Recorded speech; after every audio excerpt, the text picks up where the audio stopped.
سپارہ سورہ ہود کی آیت نمبر 1 اور 2 اللہ رب العزت کا فرمان عالی شان ہے۔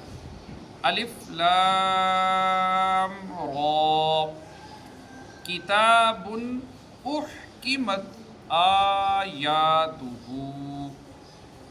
یہ ایک کتاب ہے جس کی آیتیں حکمت بھری ہیں۔ ثم فصلت من لدن حکیم خبیر، پھر تفصیل کی گئی حکمت والے خبردار کی طرف سے۔ الف لام را، یہ حروف مقطعات میں سے ایک حرف ہے، اس کی مراد اللہ تعالیٰ ہی بہتر جانتا ہے۔ یہ کتاب جس کی آیتیں حکمت بری ہیں، اللہ تعالیٰ نے ایک اور جگہ پر بھی ایسا ہی ارشاد فرمایا ہے کہ تلک آیات الکتاب الحکیم، یہ حکمت والی کتاب کی آیتیں ہیں۔ بعض مفسرین نے فرمایا کہ احکمت کے معنی یہ ہیں کہ ان کی عبارت مستحکم اور پائیدار ہے۔ اس صورت میں معنی یہ ہوں گے کہ اس میں کوئی نقص اور خلل راہ نہیں پا سکتا، جیسے کوئی مضبوط اور پختہ عمارت۔ حضرت عبداللہ بن عباس رضی اللہ تعالی عنہما نے فرمایا، اس کا معنی یہ ہے کہ کوئی کتاب ان آیات کی ناسخ نہیں، جیسا کہ یہ آیتیں دوسری کتابوں اور شریعتوں کی ناسخ ہیں۔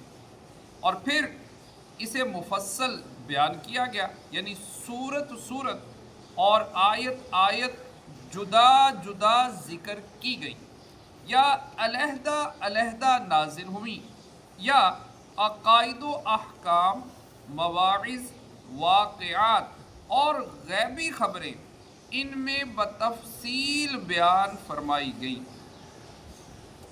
اللہ تعبدوا الا اللہ، کہ بندگی نہ کرو مگر اللہ کی۔ اننی لکم منہ نذیر و بشیر، بے شک میں تمہارے لیے اس کی طرف سے ڈر اور خوشی سنانے والا ہوں۔ اس آیت کا ایک معنی یہ ہے کہ قرآن مجید ایک کتاب ہے جس کی آیتیں حکمت بھری ہیں، پھر انہی حکمت والے اور خبردار اللہ عز و جل کی طرف سے تفصیل سے بیان کیا گیا ہے، تاکہ تم صرف اللہ تعالیٰ کی عبادت کرو اور اس کے علاوہ کسی اور کی عبادت کرنا چھوڑ دو۔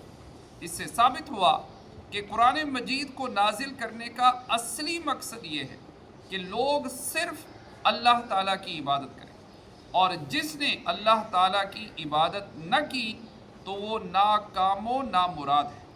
دوسرا معنی یہ ہے کہ قرآن عظیم کی آیتیں حکمت بھری ہیں تاکہ حضور اقدس صلی اللہ تعالیٰ علیہ وآلہ وسلم لوگوں کو یہ حکم دیں کہ وہ اللہ تعالیٰ کے سوا اور کسی کی عبادت نہ کریں، اور لوگوں سے یہ فرما دیں کہ میں اللہ تعالیٰ کی طرف سے تمہیں کفر اور غیر اللہ کی عبادت کرنے پر قائم رہنے کی صورت میں اس کے عذاب سے ڈرانے اور ایمان لانے کی صورت میں اس کے اجر و ثواب کی خوشخبری دینے والا ہوں۔ صلو علی الحبیب۔